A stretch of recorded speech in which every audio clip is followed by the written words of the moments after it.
फरवरी 2020 एक ऐसा महीना जिसे दिल्ली शायद कभी भूल नहीं पाएगी। राजधानी के कई इलाकों में हिंसा भड़क चुकी थी। सड़कों पर तनाव था, आग की लपटें थीं और हर तरफ अफरा तफरी का माहौल था। लेकिन इसी हिंसा के बीच एक ऐसी घटना हुई जिसने पूरे देश को झकझोर दिया।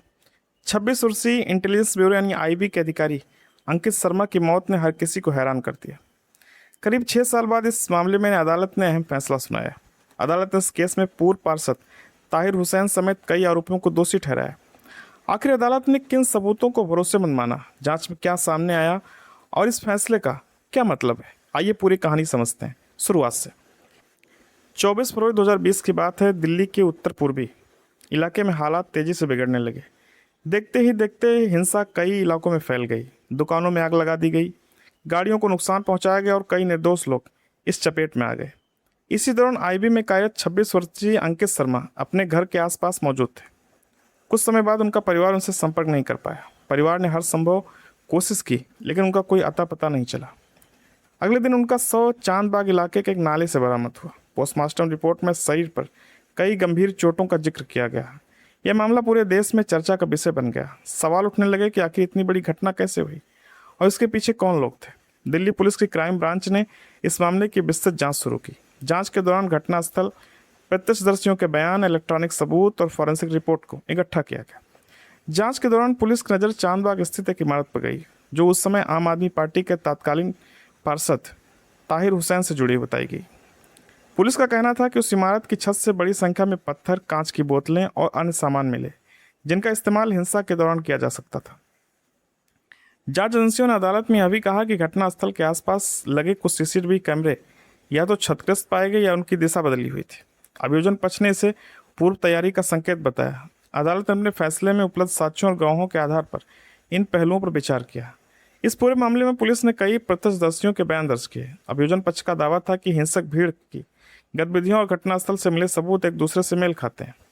इसके अलावा कॉल डिटेल, रिकॉर्ड और अन्य तकनीकी साक्ष्य भी अदालत के सामने पेश किए गए। लंबी सुनवाई के दौरान अदालत ने सैकड़ों गवाहों की गवाही, दस्तावेज, फॉरेंसिक रिपोर्ट और अन्य रिकॉर्डों का अध्ययन किया। इसके बाद अदालत ने अपने विस्तृत फैसले में कहा कि अभियोजन पक्ष आरोप साबित करने में सफल रहा है और ताहिर हुसैन सहित अन्य आरोपियों को इस मामले में दोषी ठहराया गया। हालांकि यह भी ध्यान रखना जरूरी है कि मुकदमे की प्रक्रिया में बचाव पक्ष ने अपने तर्क भी रखे। ताहिर हुसैन ने पहले अपने ऊपर लगे आरोपों से इनकार किया था और कहा था कि वह भी खुद हिंसा से प्रभावित हुए थे। लेकिन अदालत ने उपलब्ध साक्ष्यों का मूल्यांकन करने के बाद अभियोजन पक्ष की दलीलों को अधिक विश्वसनीय माना। अब सबसे बड़ा सवाल यह है कि दोष सिद्ध का मतलब क्या होता है। किसी भी आपराधिक मामले में अदालत पहले ये तय करती है कि आरोपी दोषी है या नहीं। यदि दोषी पाया जाता है तो उसके बाद अलग चरणों में सजा सुनाई जाती है, जहां अदालत सभी परिस्थितियों को देखते हुए सजा तय करती है। इस फैसले के बाद एक बार फिर दिल्ली दंगों की यादें ताज़ा हो गईं। 2020 की वह हिंसा केवल एक व्यक्ति, एक परिवार का दुख नहीं थी। उस हिंसा में कई लोगों की जान गई, सैकड़ों लोग घायल हुए और अनेक परिवार हमेशा के लिए बदल गए।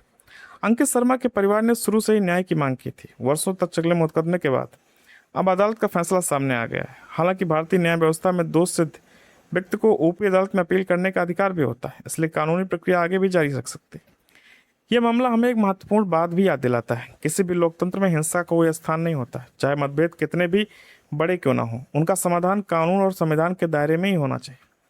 अदालत का काम उपलब्ध साक्ष्यों के आधार पर फैसला देना होता है, जबकि जांच एजेंसियों का काम सबूत जुटाना। इस मामले में भी अदालत ने उन्हीं साक्ष्यों के आधार पर अपना निर्णय दिया है जो उसके सामने पेश किए गए थे। अब इस फैसले के बाद देश भर में अलग अलग प्रतिक्रियाएं देखने को मिल रही हैं। कुछ लोग इसे न्याय की दिशा में बड़ा कदम बता रहे हैं, तो कुछ लोग आगे की कानूनी प्रक्रिया का इंतजार करने की बात कर रहे हैं। लेकिन एक बात तय है, अंकित शर्मा की मौत भारत के उन मामलों में शामिल हो चुकी है जिन्हें लंबे समय तक याद रखा जाएगा।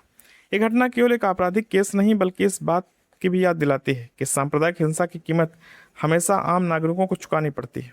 उम्मीद है कि आने वाले समय में ऐसी घटनाओं की पुनरावृत्ति ना हो और कानून के शासन पर लोगों का भरोसा और मजबूत बने। आप इस पूरे मामले और अदालत के फैसलों को किस नज़रिए से देखते हैं? अपनी राय शालीन भाषा में कमेंट में जरूर लिखिए। अगर आपको यह वीडियो जानकारी पूर्ण लगी हो तो शेयर करें और ऐसे ही तथ्य आधारित विश्लेषण के लिए चैनल को सब्सक्राइब करना बिल्कुल ना भूलें। धन्यवाद।